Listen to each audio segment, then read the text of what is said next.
우리가 함께 볼 말씀은 잠언서입니다. 특별한 이야기로 오늘 예가 스카우트가 이제 오늘 시작하는 날이라서 특별한 이야기로 말씀을 전하려고 합니다.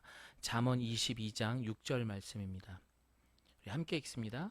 시작. 마땅히 행할 길을 아이에게 가르치라. 그리하면 늙어도 그것을 떠나지 아니하리라. 아멘. 한 번 더 읽어볼까요? 시작. 마땅히 행할 길을 아이에게 가르치라. 아멘. 재밌는 이야기를 하나 해드리겠습니다. 독수리가 어느 날 둥지에 알을 낳았습니다. 두 개의 알을 낳는데 그런데 아쉽게도 그 알 중에 하나가 비바람이 몰아치면서 그 알이 굴러 마을의 닭장 속에 떨어지게 됩니다. 그런데 거기에 있던 암탉은 이 알이 마치 자기의 알인 양 열심히 그 독수리 알을 품게 됩니다. 결국 병아리들이 삐약삐약 하면서 그 알에서 부화가 되고, 그리고 커다란 독수리 알에서 독수리도 부화가 되었던 것입니다. 순간 모두가 깜짝 놀라긴 했지만 그래도 모두가 닭의 새끼 병아리구나 라고 생각하면서 그날부터 독수리는 병아리처럼 닭처럼 살기 시작을 했습니다. 뻑뻑뻑뻑뻑뻑뻑뻑 닭이 하는 말들을 배우기 시작하고, 또한 먹이를 먹을 때는 땅을 보면서 쪼아 먹듯이 맨날 머리를 숙여면서 먹이를 먹기 시작을 했습니다. 날카로운 독수리의 부리는 땅바닥을 쪼아 먹는 게 쉽지는 않았지만 그래도 내가 닭이라는 생각에서 열심히 그 모이들을 쪼아 먹기 시작을 했습니다. 그런데 어느 날 하늘에 높은 창공을 나르고 있는 하늘의 왕자 독수리가 그 모습을 보게 됩니다. 아니, 저게 뭐야? 지금 뭐 하는 거야? 저 닭들 속에서 저 독수리가 지금 뭐 하는 거야? 그러자 휙 내려옵니다. 그리고 이야기를 합니다. 이보게, 지금 뭐 하는 거야? 자네 지금 나랑 비슷한 모습 안 보여? 부리도 뾰족하고 발톱도 날카로운데 자넨 독수리라고, 이 닭들 틈에 있는 사람, 이런 새가 아니란 말이야. 막 이제 이야기를 했던 거죠. 죄송합니다. 오랜만에 어린이 설교를 했더니 좀 흥분했었나 봐요, 저도. 그렇게 하면서 막 설득을 했던 거예요. 넌 독수리야. 여기서 이러고 있으면 안 돼. 같이 가자고 하면서 막 실갱이를 벌였어요.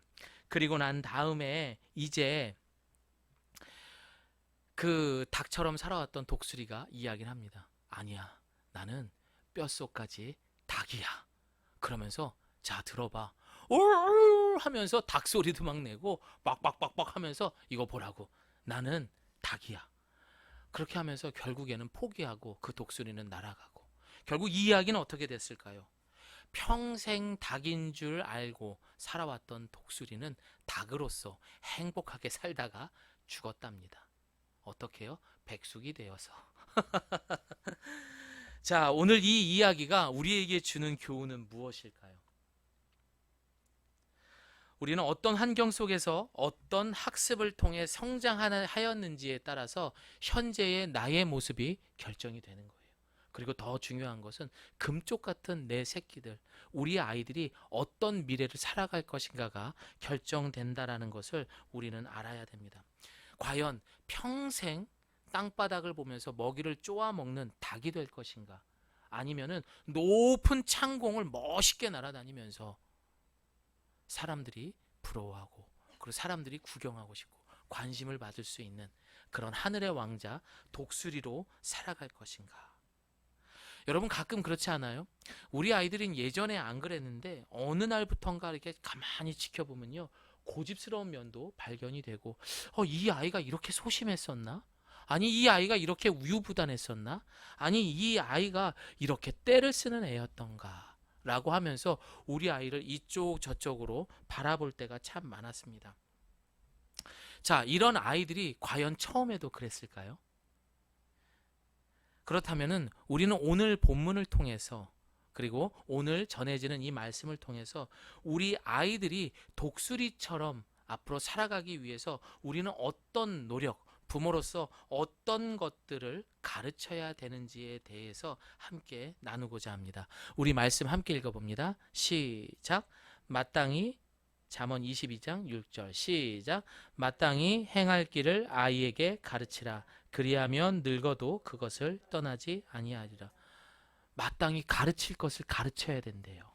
오늘 잠언서는 우리에게 이렇게 말하고 있어요. 부모 되신 여러분, 다시 한번 말씀드립니다. 우리 아이들의 지금 약간씩 조금 예전엔 안 그랬는데 생겼던 이러한 모습들, 이러한 성품들이 바뀌기 위해서, 또 올바르게 살아가기 위해서 마땅히 가르쳐야 할 것을 가르쳐야 된다라고 본문은 이야기하고 있습니다. 과거 제가 다니던 직장에서 정말로 조금 마음에 안 들었던 그런 후배가 있었습니다. 이 친구는 말투도 퉁명스럽고 어쩜 그런 말하는 내용도 밉상이었습니까? 그래서 선배된 저는 가끔씩 이야기를 합니다. 너 이런 성격 고쳐야 돼 라고 가끔씩 핀잔을 주곤 했었습니다. 그런데 이런 성격을 가지고 있는 사람이 과연 회사나 학교에, 그런 우리 주변에만 있을까요? 아니죠. 함께 가까이 살고 있는 부부 사이에서, 또한 자녀들 사이에서 가장 쉽게 발견할 수 있는 이런 모습들을 우리가 알 수가 있습니다. 왜 이런 성격을 갖고 있어? 좀 변해야 되는데 라는 생각 해보셨어요? 안 해보셨어요? 그쵸? 다들 끄떡끄떡 하셨어요. 자, 그럼 여기서 우리가 성격에 대해서 분명히 알아야 됩니다. 자, 여러분, 성격이 무엇입니까? 문자적으로 보니까요, 이 성격은 한 사람이 가지고 태어나면서 고유한 특성, 이것을 우리는 성격이다라고 말하고 있습니다. 이 말을 잘 풀어서 이야기하게 되면은 한 사람이 태어나서 갖고 있는 고유의 특성이래요. 빨간색, 파란색, 뭐 흰색. 그렇다면은 이 성격은 변할 수 있다라는 거예요? 변할 수 없다라는 거예요? 변할 수 없다라는 거예요, 여러분.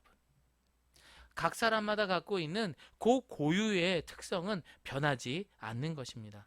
그래서 우리는 이제 계속 이야기를 할 거예요. 그래서 우리는 이 변하지 않는 이 성격을 가령 좋다, 나쁘다, 뭐 이렇게 이야기하는 것이 올바르게 이야기하는 것일까요? 잘못된 이야기일 것일까요?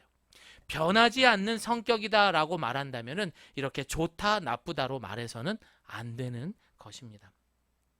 다시 말해서 이분법적으로 이 성격을 평가해서는 안 되는 것입니다. 왜 그렇습니까? 이 성격의 고유한 특성은 창세기 1장 27절에 정확히 나와 있습니다. 우리 함께 읽습니다. 시작. 하나님이 자기 형상 곧 하나님의 형상대로 사람을 창조하시되 남자와 여자를 창조하시고. 우리가 처음 태어났을 때 누구의 형상대로 태어났어요? 누구의 형상대로 태어났어요? 하나님의 형상. 그렇다면은 이 고유한 하나님의 형상이 변화될 수 있습니까? 없다라는 거예요, 여러분. 그런데 우리는 그 형상을 우리는 어떻게 말합니까? 저 성격 고쳐야 돼. 잘못됐어. 이렇게 말하는 경우가 종종 있습니다. 그래서 우리는 이 성격을 나쁘다, 좋다라는 식으로 해서 평가해서는 안 되는 것입니다.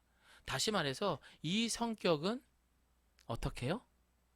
좀 병이 들었다, 아니면은 건강한 성격이다, 이렇게 이야기할 수 있는 것입니다. 간혹 이제 이런 것을 보고 나서 우리가 그 사람의 성격을 마치 제가 과거에 후배들을 평가했던 것처럼, 야, 너 성격 고쳐야 돼. 그 성격에 대해서 선과 악을 제 스스로 평가하는 것, 이것은 뭐예요? 죄예요, 여러분. 원죄에 해당하는 거예요, 여러분. 죄라는 거예요, 죄. 그래서 우리는 그 사람에 대한 성격을 판단하면 됩니까? 안 됩니까? 안 되는 거예요. 아, 저 사람이 성격이 참 건강하구나. 아, 저 사람이 성격이 약간 좀 불편하구나. 건강하지 못하구나. 이렇게 이야기할 수 있는 것입니다. 그렇다면은 그 사람의 성격의 건강성은 어디에서 결정이 날 수 있을까요? 심리학자인 칼 융은 이렇게 이야기를 했습니다. 잘 자라려면 그 뿌리가 내린 토양이 비옥해야 하듯이 성격은 타고나지만 어떤 환경에서 성장하는가에 따라서 그 양상이 달라진다. 다시 말해서 어떤 부모를 만났느냐, 어떤 환경에서 자랐느냐, 어떻게 학습을 받았느냐에 따라서 하나님의 형상이 비뚤어질 수도 있고 예쁘게 잘 자랄 수 있다라는 거예요. 찔림이 있습니까? 여러분, 찔림이 있습니까? 정말 중요한 거예요, 여러분. 그래서 이제 우리는 이 성격에 대해서 나쁘다, 이렇게 좋다라고 평가하기 전에 우리는 성숙하다, 성숙하지 못하다, 건강하지 못하다면은 그 성격이 성숙해질 수 있도록 마땅히 가르칠 것에 대해서 가르쳐야 되는 거예요. 그럼 그 아이가 어떻게 되죠? 하나님의 형상대로, 그리고 마치 독수리의 원래의 모습으로 돌아갈 수 있는 줄을 믿습니다. 물론 저부터가 성격이 별로 좋지 않습니다. 제가 잘못된 표현을 했죠. 성격이 좋다 나쁘다 이렇게 말하면 돼요, 안 돼요? 안 돼요. 제 성격이, 저는 많이 병들어 있는 사람이라서 늘 이 앞에서 자녀에 대해서, 성격에 대해서 사실 이야기할 만한 그런 모습은 아닙니다. 참 부끄럽습니다, 이 앞에 서기조차. 그러나 저 또한 그런 하나님의 형상을 다시금 찾고 회복하고 만들어가기 위해 노력하는 사람이라는 것. 또한 우리들도 완벽하다라고 말할 수 있는 사람이 있을까요? 없어요. 그래서 우리는 따라합니다. 완성해 가는 거예요. 완벽이 아닌 완성해 가는 거예요. 성숙해져 가는 거예요. 그러다 보면 어떻게 합니까? 벼가 있고 그러면 고개를 바닥 세우고 있습니까? 숙여집니까? 고개를 숙여지게 되는 거예요. 그렇게 성숙해지고 예쁜 성격이 만들어가지면서, 우리 연주자매를 보니까 하나님이 마치 저런 모습일 것 같아. 하나님의 형상이 마치 저런 성격을 갖고 있을 것 같아. 여러분, 아멘이십니까? 어깨가 무겁죠? 지금도 잘하고 있어요. 그래서 우리 부모된 우리는 마땅히 가르쳐야 될 것. 닭으로 키울 수는 없잖아요. 그쵸? 우리 아이들이 평생 그 세상을 쫓아가면서 닭처럼 살기를 원하는 부모가 누가 있겠어요? 등치도 크고, 아니, 등치는 좀 작으면 어때요? 독수리처럼 살아가야죠. 넓게 바라보고 용감해야죠. 그리고 무엇보다 하늘의 왕자답게, 왕의 아들답게, 딸답게 살아야 되는 거. 그게 우리의 바람 아닙니까? 그렇다면 우리는 오늘 말씀을 통해서 마땅히 가르쳐야 할 이 성경을 꼭 가르쳐야 되는 거예요. 그래서 이 예가 스카우트는 오래전부터 제가 꿈꿔왔던 것입니다. 그리고 기도하면서 준비했던 거예요. 앞에 있는 우리 자녀들이 이 예가 스카우트를 통해서, 스카우트라는 말이요, 구별되다, 선별되다, 그런 뜻이 있는 거예요. 똑같이 아이들이 많은 그런 집에서 살고 있고 또 많은 여러 가지 환경에서 살고 있지만 그 속에서도 성경으로 인하여서 구별된 삶을 살아가는 거예요. 그런 아이로 우리를 키워야 되는 것입니다. 오늘 이 시간 우리 모두가 부모로서 닭이 아닌 독수리로 키울 수 있는 그런 부모님들이 되시기를 예수님의 이름으로 소망합니다. 저는 딸을 키우면서 저희 딸만큼은 그래도 세상과 다르게 키울 줄 알았어요. 그런데 이제 초등학교를 가고 보니까, 아니, 시간이 더 지나면 더 심해질 것 같아요. 은근히 제가 친구들하고 비교하게 되더라고요. 그리고 저는 자주 이제 어린이집을 갔었어요. 그리고 학교도 자주 가게 됩니다. 자주 이야기를 하는 편인데, 하다 보면 은근히 비교하게 되고, 또 기준이 우리 아이에서 기준으로 바라보는 게 아니라 세상을 기준해서 이 아이를 바라보게 되니까 이 아이의 성격에 대해서 평가를 하게 되고 판단을 하게 되더라고요. 이거 죄입니까? 죄가 아닙니까? 죄인 거예요. 하나님께서 그렇게 존귀하게 이 땅에 보내주신 이 딸 아이를 보고 제가 선악을 판단하고 있는 거예요. 이건 죄입니다, 여러분. 그런데 우리 부모님들, 그런 모습이 저에게만 있습니까? 여러분에게도 있습니까? 우리한테도 있다라는 거예요. 그래서 우리는 어떤 노력을 합니까? 저 같은 경우 그랬어요. 무분별하게 제 아내와 함께 참 비싼 책도 막 사주고 교구도 사가지고 이 아이는 이 세상에서 제일 똑똑한 애로 만들 거야, 막 이렇게 키우려고 했었고, 또 비싼 학원에도 막 보내려고 했었고. 그런데 어떻습니까? 아이는 아이대로 부담스러워하고 부모는 부모대로 경제적으로 부담이 돼서 힘이 들었던 거 인정합니까? 안 합니까? 저만의 이야기가 아니더라고요. 모두의, 빚을 내서라도, 아니, 남의 자식이 나이키 신발 신고 왔는데 우리 애도 어떻게든 신겨보려고 하잖아요. 그거 못하면 내 탓인 양 나를 갖다 막 원망하고 괴로워하고 이게 지금 오늘날 부모 아닙니까? 그런데 가만히 성경을 읽고 보니까요, 그 모든 것들이 우리 아이를 독수리가 아닌 닭으로 키우는 모습이었더라고요. 아, 그거 알고 나니까 섬찟하더라고요. 그래서 시간이 날 때마다 아이를 데리고 나가려고 해요. 들로, 산으로, 바다는 좀 머니까 가끔 가고.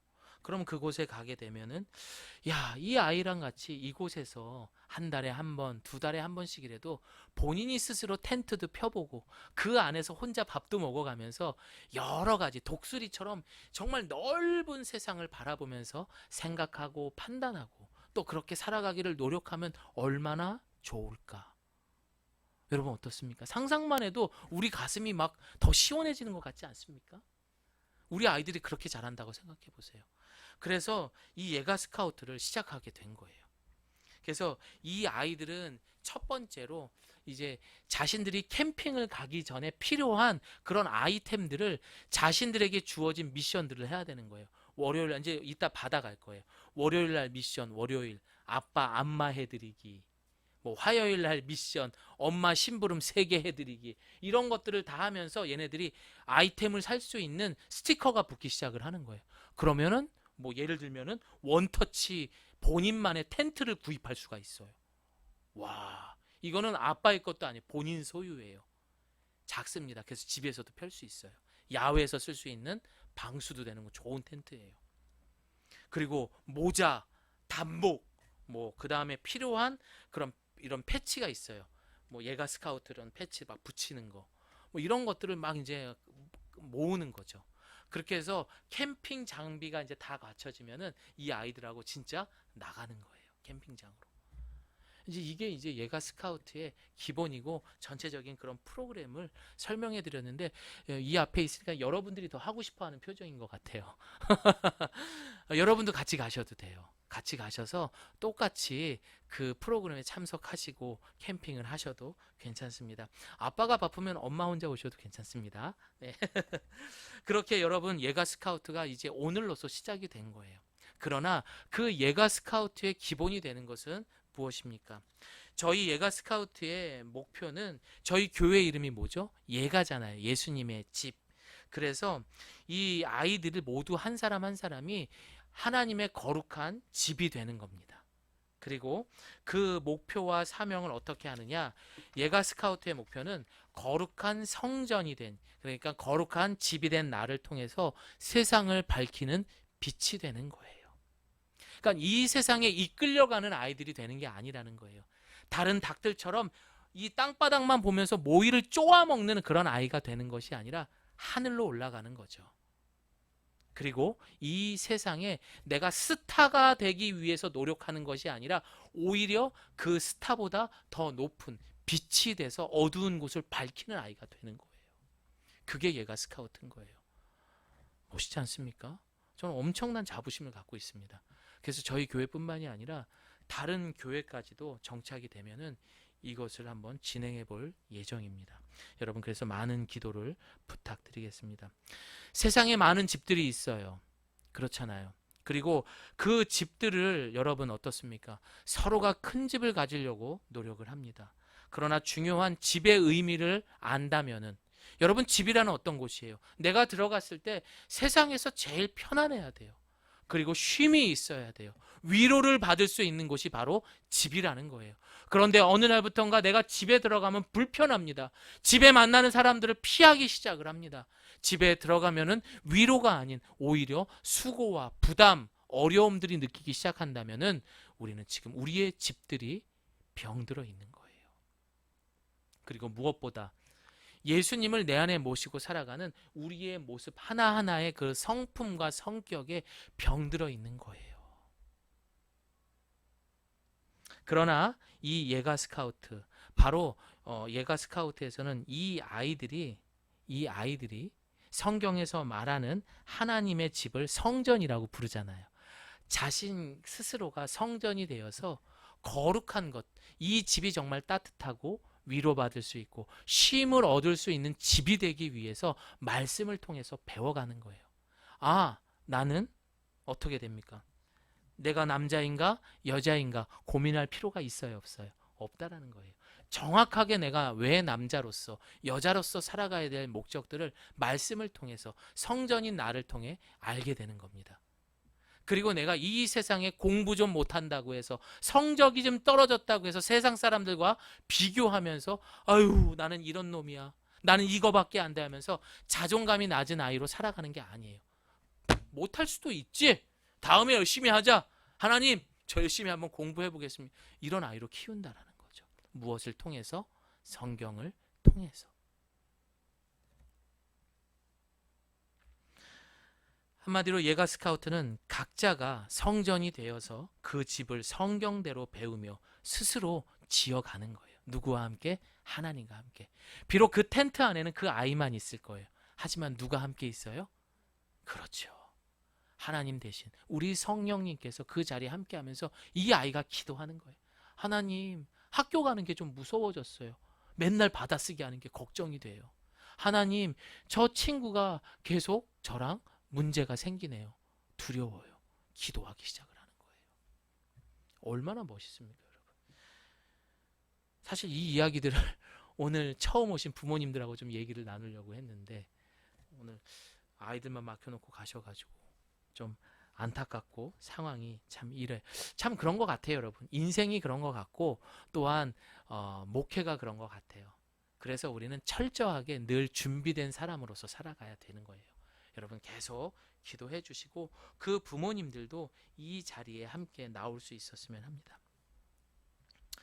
이 성전을 통해서 계속 말씀을 드리면 과연 아까 이야기했던 것처럼 내가 여자인가 남자인가, 또한 우리 집에 이 돈을 내가 모실 것인가, 이 돈을 다스릴 것인가, 이 집을 통해서 그거를 이제 자기가 하나님과 함께 결정해가고 만들어가는 거예요. 오, 얘가 이제 크고 어른이 되는데 돈의 노예가 아닌 거예요. 돈을 다스리고 살아가는 거죠. 또 이 아이가 이 성전을 통해서 과연 우리의 부모를 내가 공경할 것인가 아니면 부모를 이용할 것인가, 이것도 이 성전을 통해서 만들어가는 것입니다. 또한 우리 집에 있는 사람들을 이용할 것인가 아니면 나누며 사랑할 것인가, 이런 걸 끝없이 그 텐트 안에서 이 아이들이 고민하면서 이 예가 스카우트. 근데 이 예가 스카우트를 보시게 되면 화면 준비됐죠? 예. 자, 제가 노란 글씨로 YES, 이게 뭐죠? 예스잖아요. 그렇죠? 자, 여기 보면은 나는 나의 가정과 나를 창조하신 하나님께 예스, 나는 나를 낳아주시고 길러주신 부모님께 예스. 그러니까 말 그대로 순종하는 아이로 만들어 간다라는 거죠. 자, 이렇게 우리가 하나님의 말씀을 통해서 배워갈 수 있고 또 독수리가 될 수 있는 것은 이미 하나님께서, 왕 대신 우리 하나님께서 우리 자녀를 어떻게 해요? 자녀 삼아 주셨기 때문이에요. 그래서 우리 아이들은 닭이 될 수가 없는 거예요. 왕의 아들, 딸로 살 수밖에 없는 거예요. 자, 우리 로마서 8장 14절 함께 읽습니다. 시작. 무릇 하나님의 영으로 인도함을 받는 사람은 곧 하나님의 아들이라. 너희는 다시 무서워하는 종의 영을 받지 아니하고 양자의 영을 받음으로 우리가 아빠 아버지라. 자, 여러분에게 질문합니다. 우리 자녀들을 이 세상에 살아가는 일반 평민으로 키우고 싶습니까? 아니면 왕의 아들, 딸로 키우고 싶습니까? 왕의 아들, 딸로 키우고 싶죠. 당연한 거죠, 여러분. 야, 얘네 뭐 이렇게 잘 사는 것 같지도 않아. 얘 그렇게 키가 큰 것 같지도 않아. 얘가 그렇게 되게 잘생긴 것 같지도. 얘가 공부를 그렇게 잘하는 것. 근데 뭔가 품위가 있어. 뭔가 그 아이한테는 그 아이만의 그런 격이 있는 향기가 나는 거예요. 그게 왕의 아들, 딸들이라는 거예요. 우리 자녀들이 그렇게 자라갈 수 있다라는 거예요. 뭘 통해서? 말씀을 통해서. 그래서 우리 부모는 마땅히 가르칠 것에 대해서 가르쳐야 되는 거예요. 저를 따라합니다. 하나님은 우리 자녀에 대한 놀라운 계획을 갖고 계십니다. 네, 그렇습니다. 오늘 본문을 기록한 솔로몬은 인생길에 여러 가지 실패도 해보고 자기 고집대로 살아도 봤습니다. 모든 것을 누렸던 사람이에요. 그런 솔로몬이 지었던 시, 그 내용이 바로 잠언이에요. 그러나 그가 행복의 길이 없음을, 하나님 외에는 행복이 없음을 깨닫고 기록했던 이 잠언서에 그가 말하는 것은 하나님을 경외하는 것이 가장 행복의 길이라고 말을 했습니다. 하나님을 경외함이야말로 하는 것이 아니라 잠언을 통해서 구체적으로 그 길을 안내하고 우리에게 말해주고 있어요. 그리고 그 잠언은 오늘 우리에게 마땅히 가르칠 것을 자식들에게 가르치래요. 그럼 늙어서도 그렇게 살아갈 수 있대요. 이것만큼 우리 자녀에게 가장 큰 선물을 준 게 무엇이 있겠습니까? 괜찮아요. 맨날 나이키 신발 안 신겨도 괜찮아요. 맨날 좋은 고기 반찬, 소고기 안 먹여도 괜찮아요. 그 대신에 가르칠 것 꼭 가르치시길 바랍니다. 아멘입니까? 우리는 창세전부터 얘야 너는 승주 승민이네 부모가 되어라 라고 택하셨어요. 아멘이십니까? 그러면은 24시간 그 아이를 돌보는 특수교사로 임명된 거예요. 그렇다면 그 아이에게 마땅히 가르친 것을 가르치지 않는다면은 우리는 직무유기죄에 해당하는 거예요. 아셨죠? 가르치셔야 돼요. 그래서 제가 말씀드렸던 것처럼 아이들 앉혀놓고 말씀을 가르치셔야 되는 거예요. 그게 자신 없으면 기도부터 해주시는 거예요. 솔로몬은 우리에게 말합니다. 여호와의 기업이요 태의 열매는 그의 상급이다라고 성경은 말하고 있습니다. 즉 우리의 자녀는 그렇다면 내 것입니까? 하나님의 것입니까? 하나님의 것인 거예요. 그래서 하나님은 우리의 자녀를 그냥 키우기 싫은 거예요. 정말 최고로 키우고 싶어하는 마음이 우리보다 더한 분이 누구예요? 하나님이세요. 그래서 하나님은 우리의 자녀를 놓고 기업이다라고 이야기를 한 거예요. 도와야 돼요. 그래서 적극적으로 응원해야 돼요. 우리 연주 선생님이 대학 4년 잘 다닐 수 있도록 좋은 곳에 또한 취업을 하고 자신의 그 꿈을 이룰 수 있도록 우리가 도와야 되는 거예요. 왜? 하나님의 기업이기 때문에. 그리고 상급이기 때문에. 이제 말씀을 마무리합니다. 정말 듣기 싫은 세상의 말 중에 이런 말이 있어요. 부자는 부자를 낳고 가난한 부모는 알바생을 낳는다. 기분 나쁘죠? 네, 저도 기분 나빴어요. 그런데 이것이 지금 세상에 당연한 말처럼 되어가고 있습니다.